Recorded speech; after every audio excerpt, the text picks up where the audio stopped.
Good evening, good morning, good afternoon, whatever, everyone. There are 37 attendees in this webinar on CSW63, and I have 7 staff waiting eagerly to share all they know about CSW with you.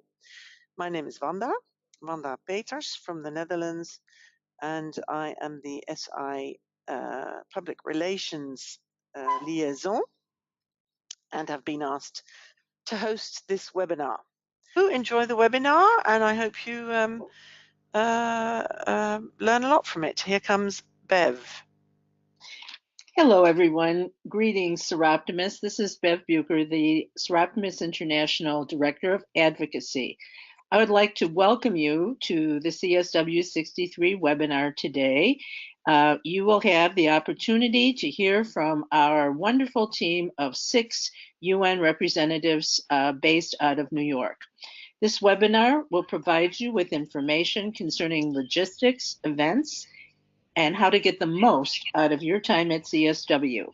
And as Wanda just presented so brilliantly, you'll have the opportunity to ask questions throughout by placing the information in the question box or chat box, and then you will have an opportunity to ask questions by raising your hands at the end of the webinar. I would also like to urge everyone at this time to join the CSW63 Facebook page. It is a closed group for Soroptimist delegates, and you will receive on this page the most current information all before and all through your stay at CSW. Again, join the CSW Facebook page, which is Soroptimist CSW. And you will have to request the opportunity to join, and then Sue Riney will confirm your membership. Thank you for that, and let the webinar begin. I pass over to Marie. Thank you, Bev. Hello, everyone. Thank you for joining us today. I'm Marie D'Amato Rizzi. I'm the UN Center Contact for New York, and I'm beginning my 5th year as a representative for Soroptimist International. The representatives in New York work as a team. Each of us has a specific area or areas of focus at the UN, and we serve as resources for each other. We are also members of one or more groups, such as NGO committees, steering committees, and coordinating mechanisms. It's through our work in these groups that we meet and collaborate with other NGOs. My area is social development, and I'm on the executive committee of the NGO Committee for Social Development. Now, I'd like you to meet our main representative, Betty Levy. Thanks, Marie. Hi, I'm Betty, and I've been a rep for about 8 years. I'm currently one of SI's most senior representatives. As main rep, I work with the team to ensure that all assignments are current and appropriate for what's happening at the UN and within SI.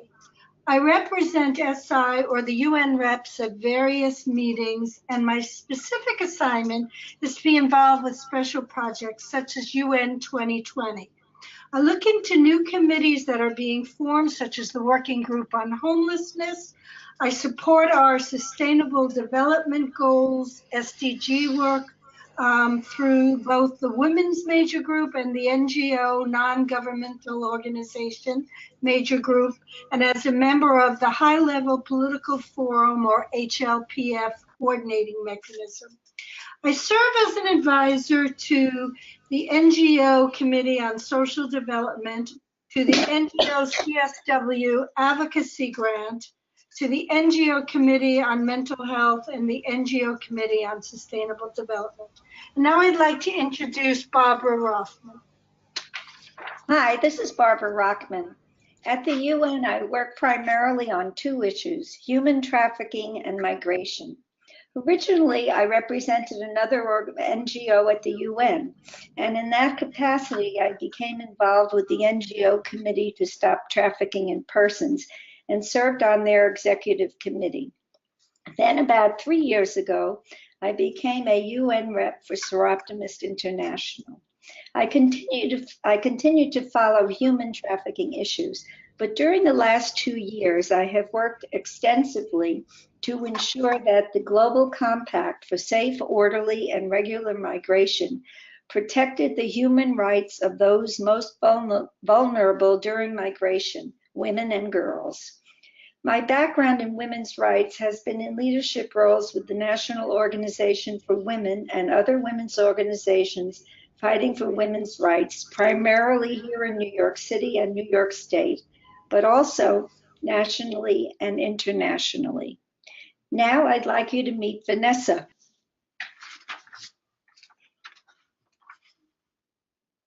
Hi, my name is Vanessa Triers.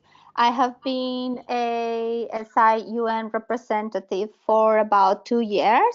My area of work at the UN is the Commission Status of Women and the Working Group on Girls. I follow the written recommendations, and I plan meetings or panel discussions to bring the voices from the local level to the global level. Now, I would like you to meet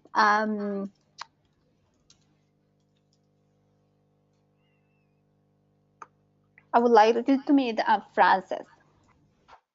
Hi, I'm Frances Einedin, and I'm in my 4th year as a UN representative of Soroptimist International.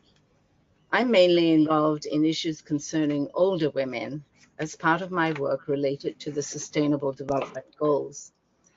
In that connection, I also represent the Stakeholder Group on Aging, which is part of the major groups and other stakeholders involved in sustainable development issues, particularly at the high-level political forum, which is the main intergovernmental body that follows up and reviews implementation of the SDGs.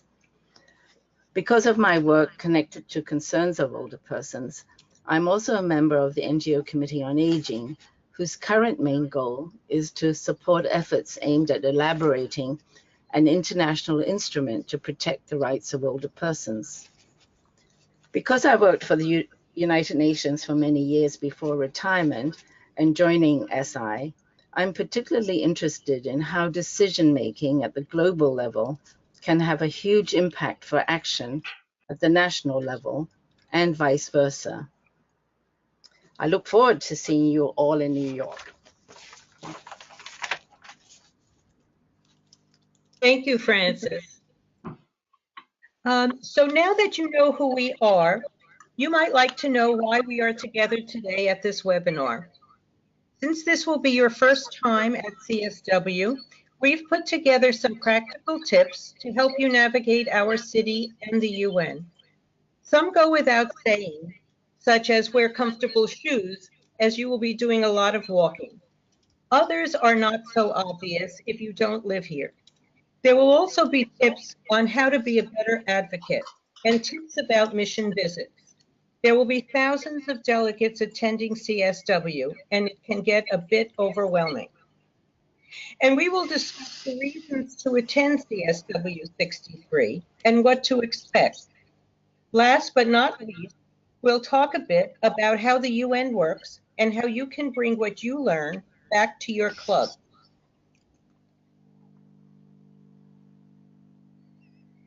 While I'm speaking, we're going to be asking you some questions, so we would welcome your responses. Okay, so now for some tips. Let's get started with attending the official CSW sessions. There will be thousands of NGO representatives from around the world descending upon the United Nations for CSW. We would advise that you pick up your UN grounds pass before the CSW opens on Monday, 11 March. Pass and ID office hours are given in the information packet provided by SIHQ. Once you have your grounds pass, you can enter the UN complex. The UN will be open for NGOs to enter 1 hour prior to the first event each working day. Plan to get there early, before 8 a.m., if you want to attend morning briefings. We can't stress this enough. There will be very long lines, and you will have to go through airport-type security. You will need a secondary pass for the plenary sessions. NGOs sit in the balcony area. These secondary passes are usually handed out in the lobby each day as you enter the General Assembly building and after you go through security. The opening session and some roundtables are only one secondary pass per NGO, but don't worry, you don't need a secondary pass to go to the overflow room. This is a much better option. It's less crowded. You will be able to sit in seats where you have space for your computer. There are charging outlets, and you can move around and contact colleagues and friends.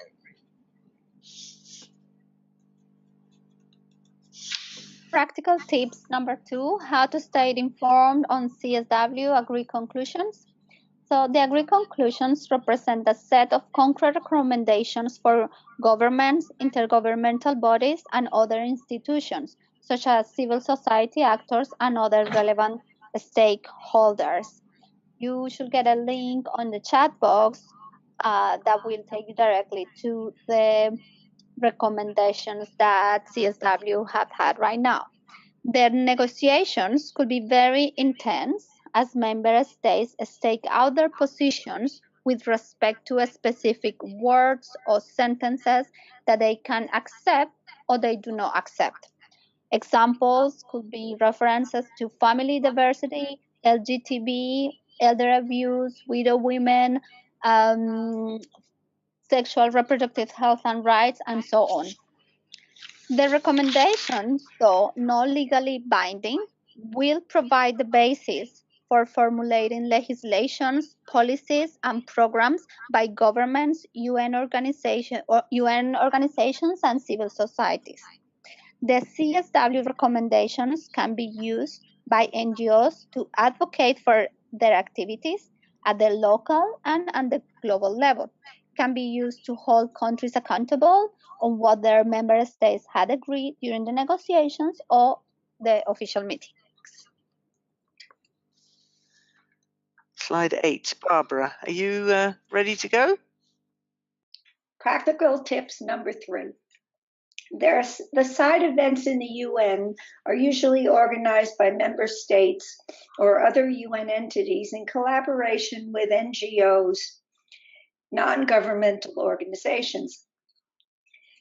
Parallel events are organized and sponsored by NGOs alone without collaborating with UN organizations. And sometimes they do collaborate with member states as well. But the thing to know is that the parallel events are held outside the UN complex and are coordinated by NGO CSW New York. And these events are listed in the NGO CSW guide, and there will be hundreds of them. Side and parallel events are not official CSW meetings, but they are opportunities for you to speak up and contribute to the discussions. They give you chances to network with others from around the world, exchange business cards, and distribute SI advocacy materials.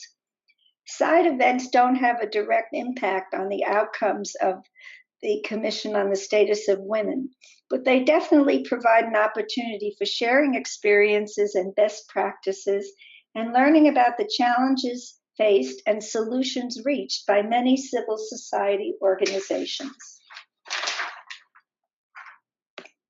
It's always good to have a backup plan, especially at CSW. Okay, this is Francis. Practical tips. Number 4A, making the most of your time. It is always a good idea to have a plan B. If a side event or parallel event is full to capacity and you can't get into the event, make sure you have a couple of options to make the best use of your time. And don't forget that an option could also include time out for yourself. You are not expected to fill your entire time at the CSW with meetings. Logistics. When you check the listings for events, sometimes specific registration is needed. Make sure to check the flyer. Side events are mostly held in the UN complex, but sometimes they may be held in the office of the permanent mission that is organizing or sponsoring the event. Allow yourself time to get there. When you check the parallel events listing, be fully aware of the location outside of the UN complex. Check the map and public transport instructions to find out how long it will take you to get from one place to another. Try to avoid choosing an event that may be 20 to 30 minutes of walking time away from the one you've just attended. You may find you will have missed a sizable chunk of the discussions. Try to cluster events close to each other. The issues that are of interest to you may be discussed at events occurring at the same time. So how would you select? Check the flyer to see whether you're interested in the experience of a particular country or region. What is actually being discussed? Is it legislation, projects, challenges and solutions? Is the focus on youth, persons with disabilities, entrepreneurs, educators, technology, or refugees? It may be easier to decide if you zero in on exactly what you want to know or what you want to contribute to. Practical tips 4B. Making the most of your time depends on why you're attending the CSW. It can be one or all of the following. You may be wanting to learn about the UN and how it works, the different legislative procedures in terms of the way official meetings are conducted, how member states present their views, how recommendations are formulated, how member states negotiate, the alignment of different positions among different groups of member states. Or you may want to meet up with other NGOs to find ways to collaborate on projects back home, to work together on a specific project in order to have maximum impact with limited resources. Or you may want to network to share information, discuss challenges and solutions, find ways to join forces at the national level to advocate for a specific issue. It may be a chance to also reach out to other groups, women and girls with disabilities, for instance, rural women, educators, lawyers, human rights activists, parliamentarians, etc. Many of them may be able to help you in your cause. Or you may want to understand more about your role as an SI delegate. It would be a good idea for you to attend the SI orientation session on Sunday, 10 March, before CSW meets, 10 March from 4 to 6 p.m. The details of this orientation will be in the SI CSW packet. Immediately after the orientation, there will be the SI reception, which is in the same location. You will also be able to meet other Soroptimists at the SI reception in the evening of 10 March from 6 to 8 p.m. To meet old friends, make new friends, share experiences, and network. Details will also be in your SI CSW packet. And don't forget to spend some time to relax and enjoy what New York City has to offer. Ingenuity is finding a way around the leash laws without giving up your freedom. It is a question of finding ways to get the best out of your total experience. If you can't get to a meeting, perhaps you can ask your colleague who's attending to share her notes, and vice versa. You're not expected to fill up every minute of your calendar with meetings. Leave time to socialize and enjoy. Don't give up your freedom.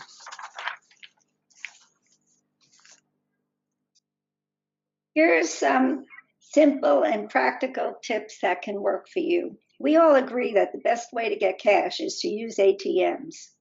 If you plan to use the buses or subways, it's a good idea to purchase a Metro card.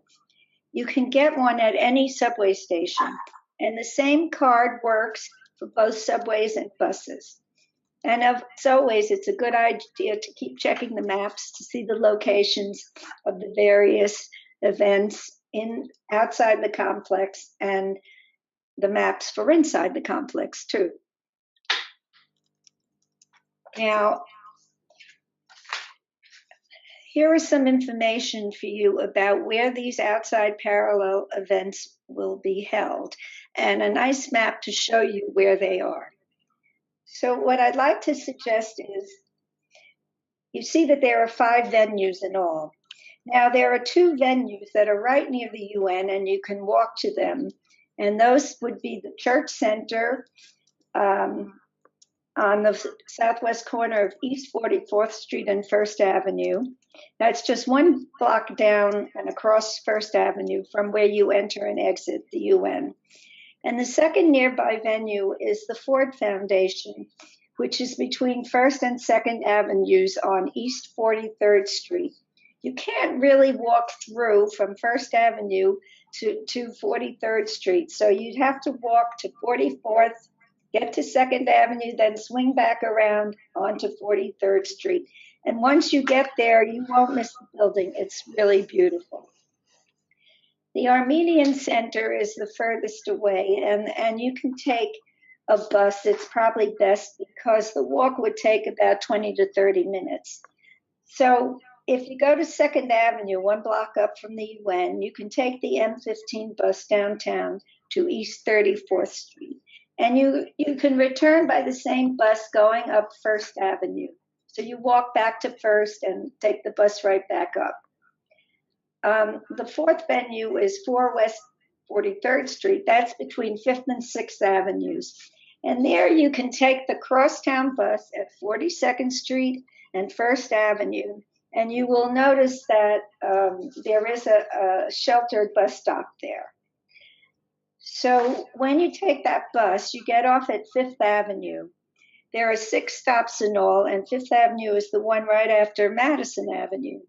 Also, you will see the big public library on your left. So once you get off the bus, you just walk up 1 block to 43rd Street, and you will find the building on West 43rd. And it's a long walk if you choose to walk, but if there's nothing stopping you, go right ahead. Now, the Salvation Army is the 5th of these venues, and you could walk to this from the UN in about 15 minutes. Or you can take that famous First Avenue bus, MI 15, just uptown to East 52nd Street, and then just walk west until you reach the Salvation Army. And you'll see it's a very low brick building with a large banner out front. So just a reminder, M14 buses go up First Avenue and down Second Avenue. 42nd Street crosstown bus goes west, and then you can get it back coming back east to the UN. There's also a 50th Street crosstown bus, which also does the same thing, goes east, then comes back west. So that's a little bit about how you find these parallel events. But I could also say that you should ask for information from people on the street, because contrary to all the rumors, New Yorkers are really quite friendly and helpful.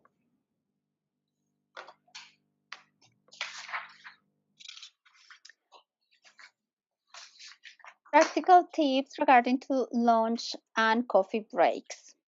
Within the UN complex, we have the Secretary Building and the General Assembly Building.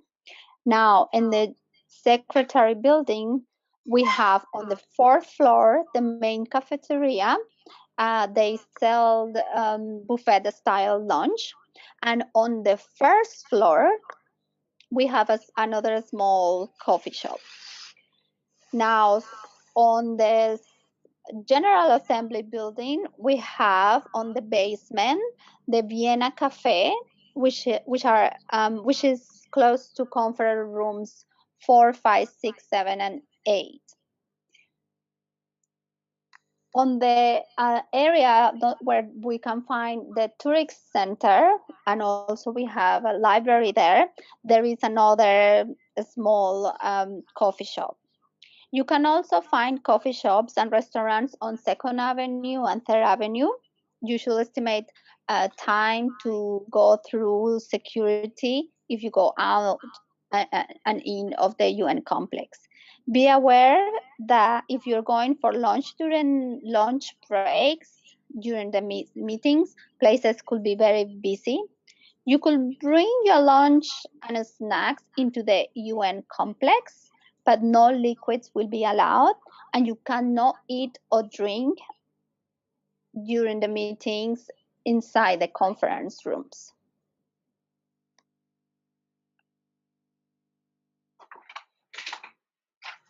Now, what can be wear? The appropriate dress within the UN is business attire. March weather in New York could be very unpredictable, so be prepared for 4 seasons weather. The UN conference rooms could be sometimes too hot and sometimes cooler, so layer up. And remember to wear your SI pins, scarves, and other items.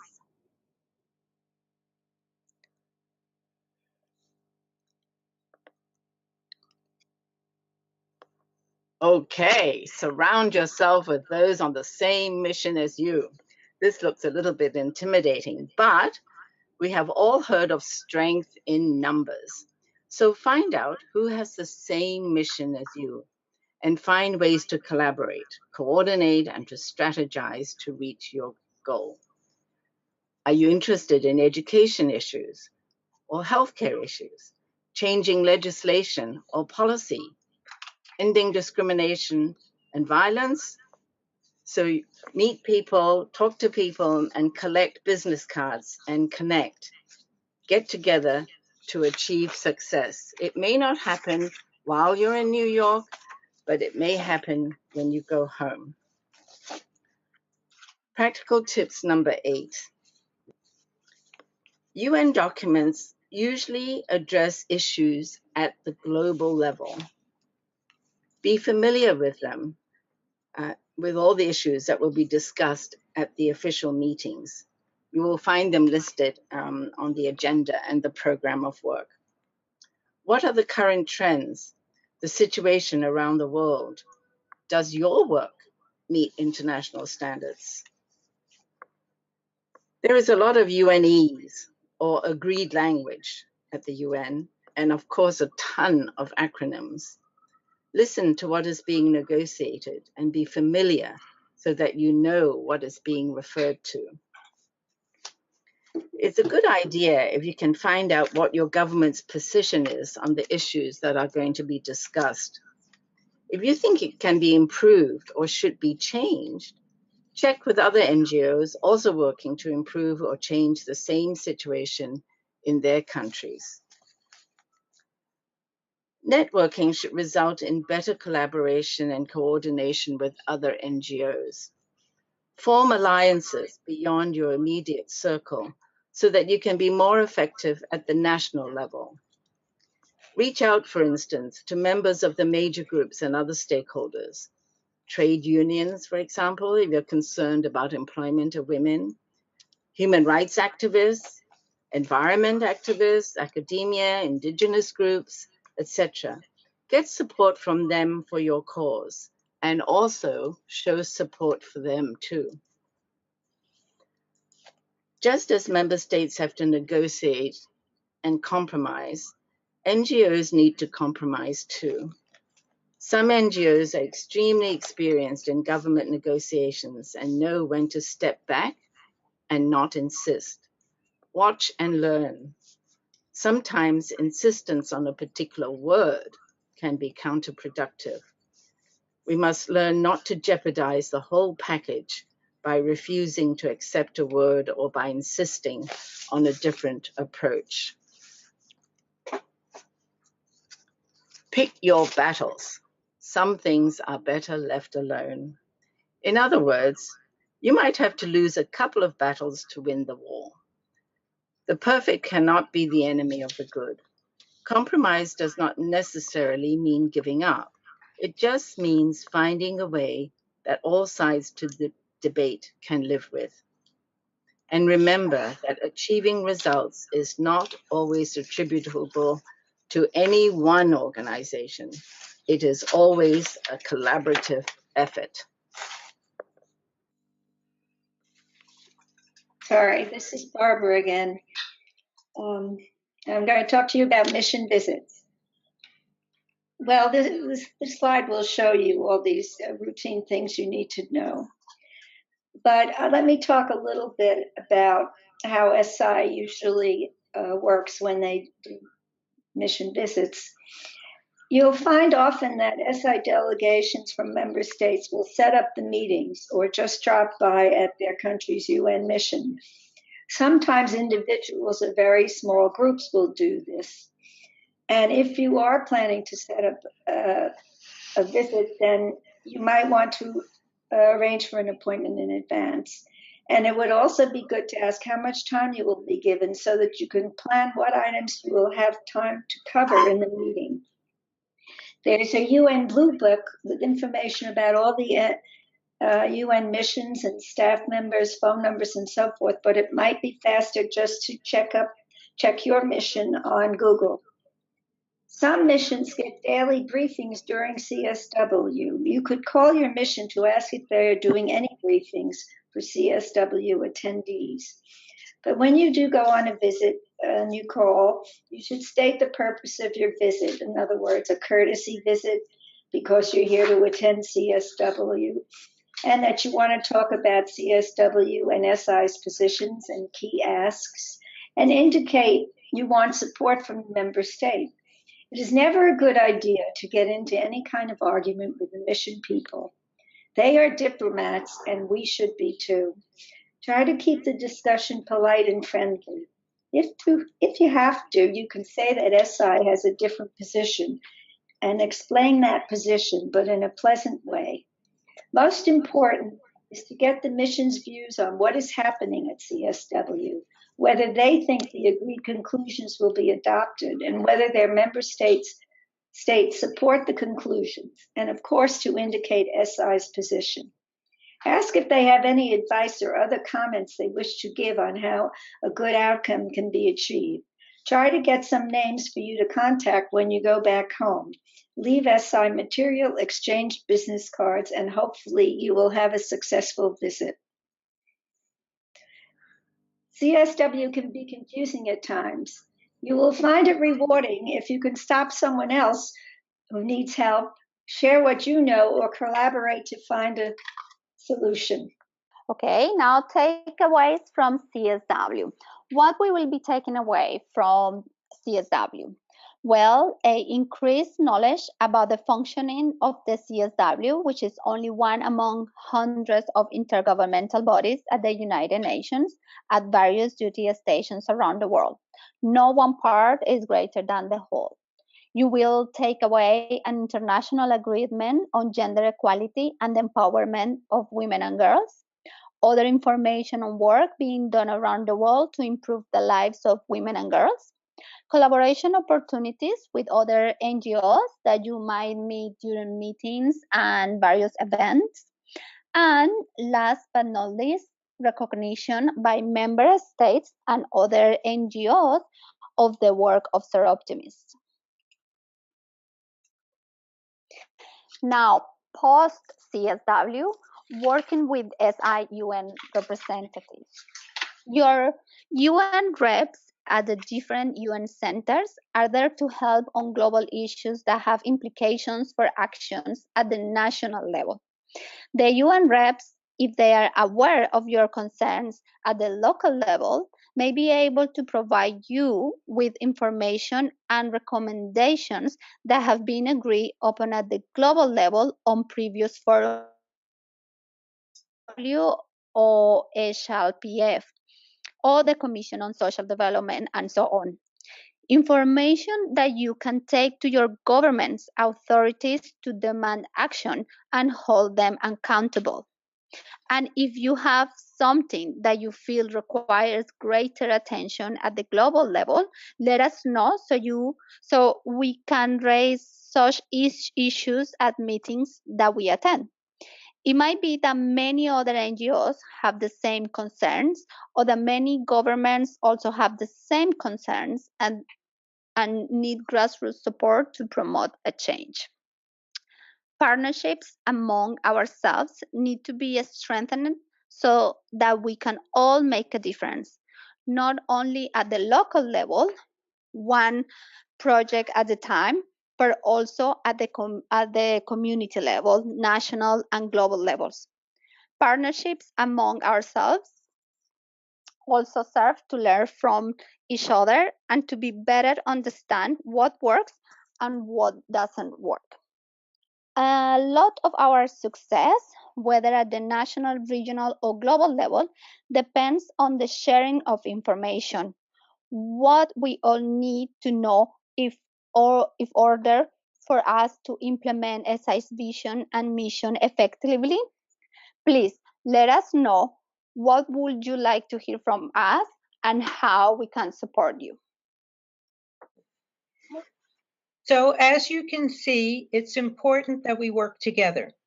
Working with New York reps and reps at other UN duty stations has to be a two-way process. Without input from you, we are working in a vacuum. We can't be effective at the UN if we don't know what you need to know to support your work at the club, national, and regional levels. And we need to know about the exciting work and projects you are doing related to the SDGs. We want to give you a voice at the UN.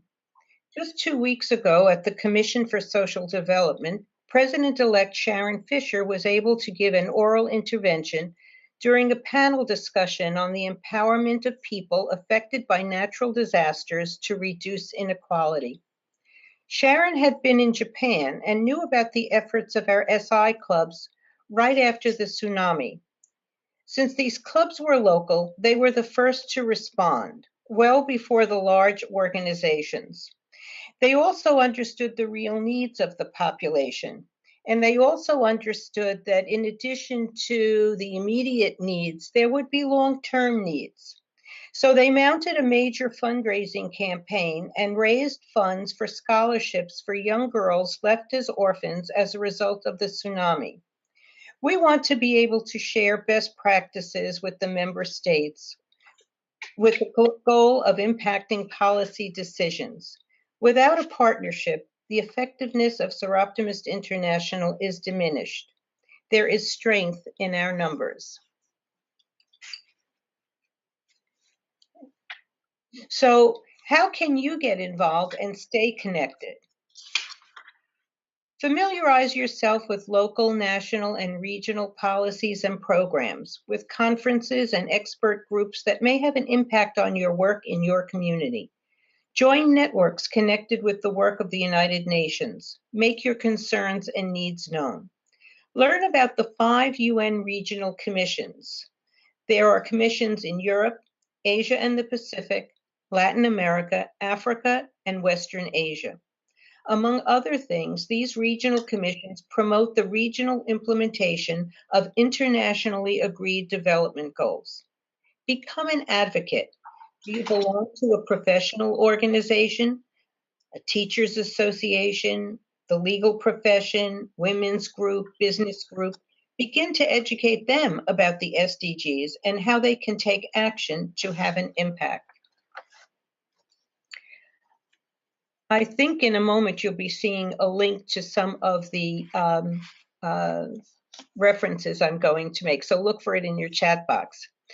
I want to talk a little bit about data. Data.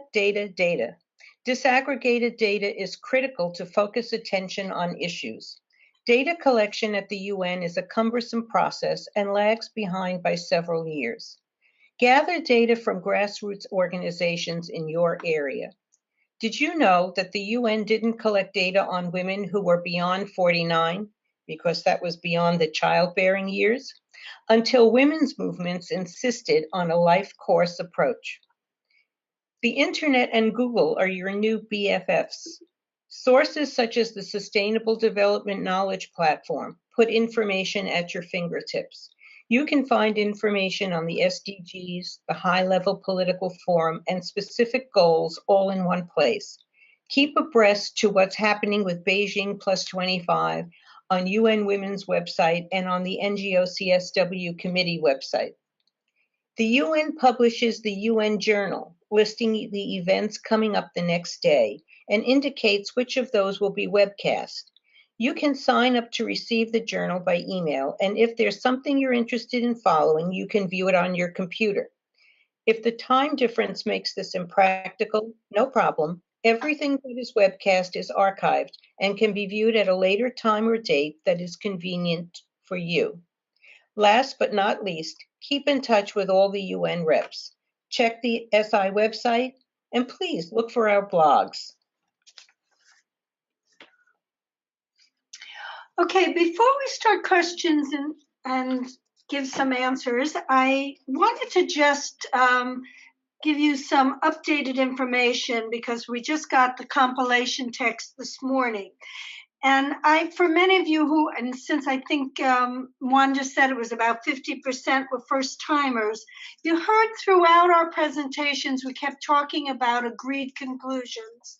And that is what we're all working towards during the 2 weeks we are here at the UN for CSW, that in the end, that the member states will come to a consensus document called the Agreed Conclusions. But that starts out, I want to just give a little history. That starts out that every year around the first of the year, the Secretary General puts out a report on the Commission on the Status of Women and what he and has seen has gone on during the last year. From that, the Secretariat, in this case, the UN Women, puts together what is called a zero draft. There is a small window of opportunity between when the Secretary General puts out a report and UN Women issues the zero draft that NGOs such as Soroptimist have had an opportunity, and some of you maybe participated, in that this year in helping to write Soroptimist's zero draft. What happens after that zero draft is sent around to the member states for their reading of it, and they begin negotiations. Those negotiations take place long before. They've been going on now since mid-February. And they have now produced, which came out early this morning, what's called a compilation document. That is a document that starts with the zero draft, and then member states all put in lots of language. Take this out, put this in, change this word. The document may have started out 5 pages and it ends up like 50 pages. And now over the next few weeks and through CSW, they will have ongoing negotiations to refine those paragraphs, or paras as they're called in UNEs. What will come out will be something called the first reading. There may be a second reading, a third reading, as they bring it back down to a workable document and hopefully get a consensus document in the end. On occasion, it does come to a vote where members vote whether or not they accept this or not. And several CSWs ago, we did not have an agreed conclusion at all. So that's why this period of time while the negotiations are going on is extremely important. Okay, I just wanted to put that information in. And now, Wanda, do you have any questions for us? We then have a suggestion rather than a question, so I'll read it out. It's from Ayushi Kundu, and she says she would like to make a small suggestion regarding the attending the events at the different venues. And she wanted to say there's an app called City Mapper, and there might be other similar ones which are very helpful in terms of navigation and can be used in New York City. The next question from Caroline Demy in Belgium. Are most Soroptimists activities in the first week? The majority of the events as far as receptions and get-togethers and our events are the first week. The second week, there's still a lot going on with working on the draft, because it won't be the zero draft at that time, but that happens in the second week. There are 2 events that happen in the second week, and for those of you who are still there the second week, we will have some meetings to talk about what's happening regarding the negotiations. There will be parallel events through at least Wednesday of the second week, many parallel events and some side events as well. The official meetings really focus on the negotiations. At that point, it'll be, I don't know what reading. By then, they're really down to the nitty-gritty of the difficult language. And for those of you who really want to follow the UN process, that's the key time. That's when you can get in language. You can be talking to delegates from your country to say, I understand you're stuck on para, 2D. And I suggest you give, Soroptimist or, my club really strongly believes in this language, whatever. So that's much more the meat and potatoes, the nuts and bolts, whatever expression you may use, of the work of the UN. The first week is filled, even the official meetings, is filled more with panels and interactive dialogues. And it's a lot of, and the general discussion where member states get to report how they think they're doing on gender equality, and NGOs get to report on how they think their organizations are doing. So it's a lot more chatter and learning about what each other is doing. The second week really focuses on the work and the policy that will come out of the UN that hopefully then will go back to countries to ratify and to implement. Okay, so we want to thank everybody for participating. We hope you found this helpful, and we look forward to seeing you very shortly at CSW, and we hope, many of you will come to the orientation. We keep pushing it. The UN reps will be part of that orientation, and we'll go into a little more depth about advocating and some of the other issues. But we look forward to meeting all of you. Please come up and say hello. We have one more quick poll for you, please. And thank you for attending.